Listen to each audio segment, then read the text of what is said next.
Hiya, welcome back. This video is about fitting Barkbusters to the Honda Hunter Cub. So this is fitting the BHG-087 guards which are made for the CT125, and the instructions say move the speedo grip down a few centimetres in order to get the clips out, because there's two holes there and there that you push in and release a tab. But I was able to pull that out a little bit and get a screwdriver down in there between that tab and squeeze it out.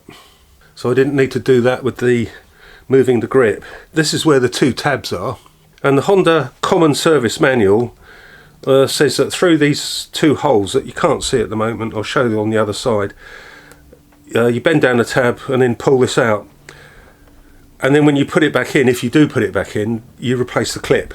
So by prising it open with a screwdriver, I broke the clips, which doesn't matter for me, and then I can pull this out. And the instructions are quite clear, but you just assemble this bit. So you've got the cone in there that opens that up, the spacer, the bar end weight, and a screw. Put that in, everything's assembled lightly to start with. And then when I tried to assemble this bit, the wires on the switch were a bit tight, and that goes under. And I actually want that to go over to give me a bit more room. So I'll unclip those and pull that wire around the top, and that's just giving me a little bit more slack.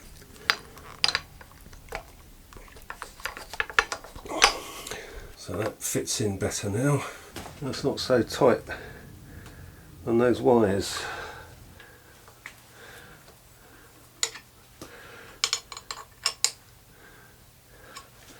So that's everything loosely attached.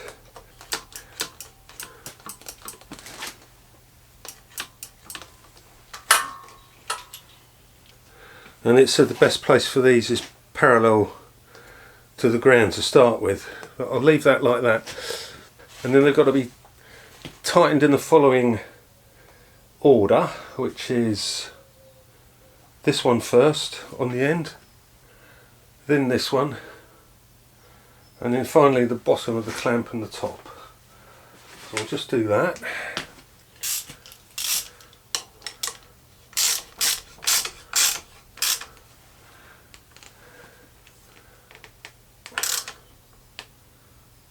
So that one first.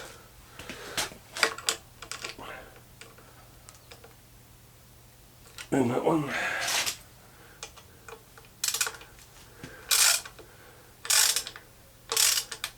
In the bottom of the clamp and in the top.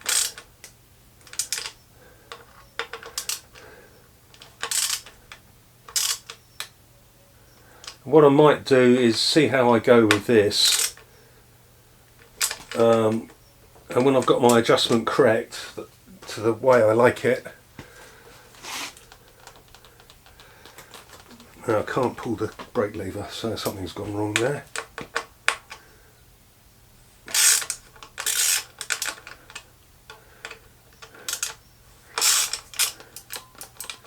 So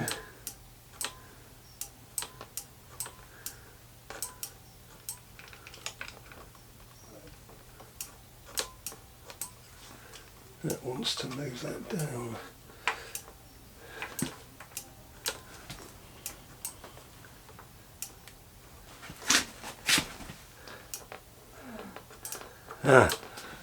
Just the bottom of the brake lever catching. Go around and loosen everything up a little bit.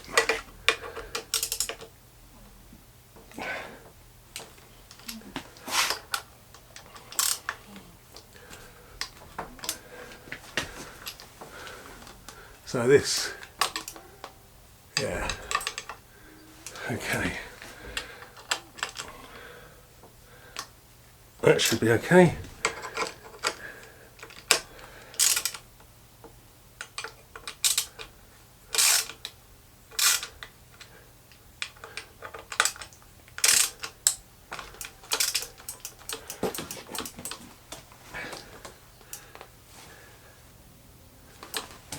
Yeah, I'll just show you where that was catching.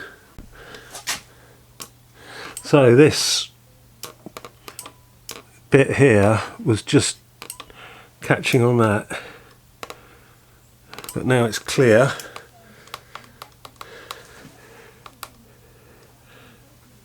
Yeah, that's clear. Good. And then just peel back the handguard, hand grip, and make sure everything works and it's not snagged. And now fit the handguard.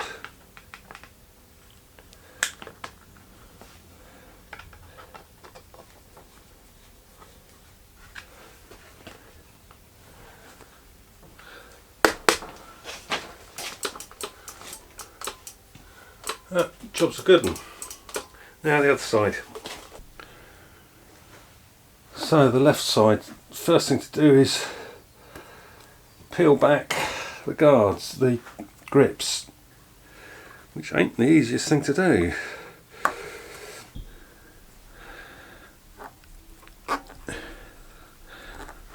And there is the tab.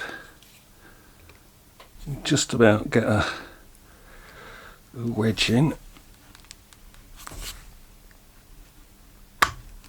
There.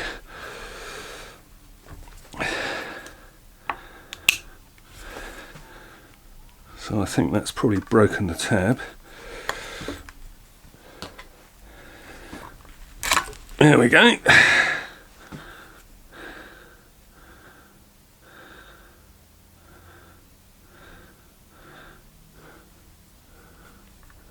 So I don't know whether we just press these two things in maybe and it comes out.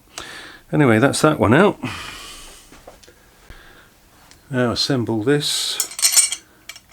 That's that.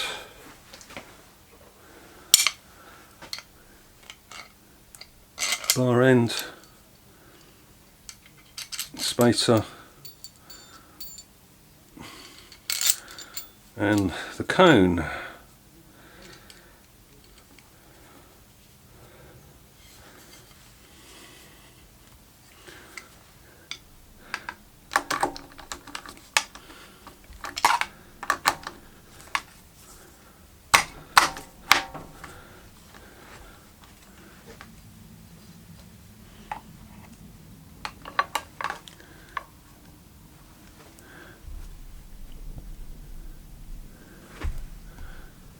Another bracket.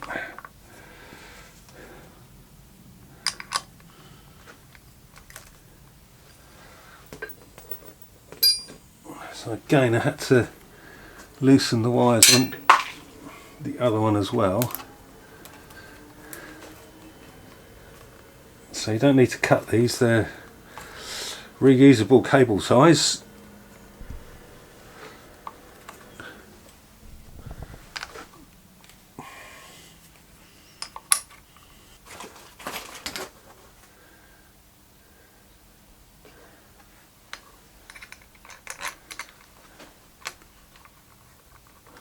So again, everything assembled loosely to start with.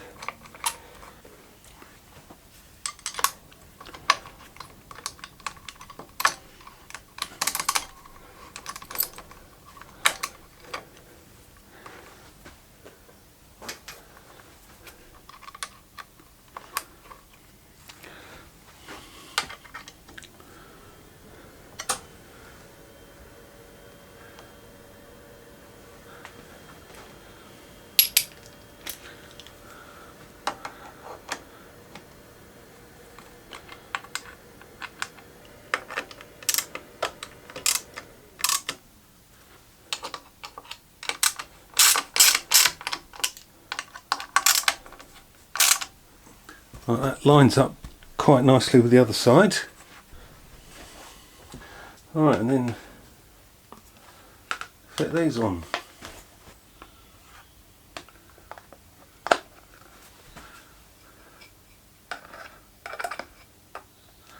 Trying not to get in the way of the camera. Well, I think these things are horrendously expensive, but they do fit. They're relatively easy to fit, and they feel extremely robust. So I did go for these because there's some things that I don't think it's worth cheapskating on, or trying to get it cheaper. There we go.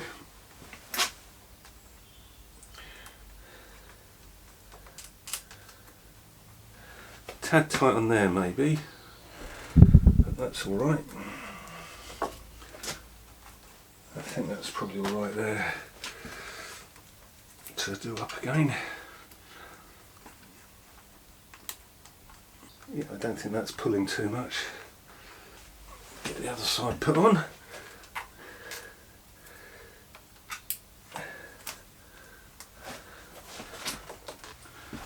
And then there's these additional wing guards that you can fit. I've also fitted the USB and voltmeter socket that's wired into the battery, a sat-nav mount that turns on with the ignition, and under the seat an EC5 connector that's attached straight to the battery with no fuses. And my other bikes, the Harley's got that as well, and that just gives me the ability to access the battery directly without having to undo all the plastics. And this is wired up with 10 AWG wire, which is rated at about 120 amps, and the socket is rated about 90 amps maximum, so that's fine for what I'm ever going to use it for. So that's all in another video that I'll put a link to at the end of this video when I've uploaded it. Well, that's it for now. I hope you found that useful, and I'll catch you next time. Cheerio!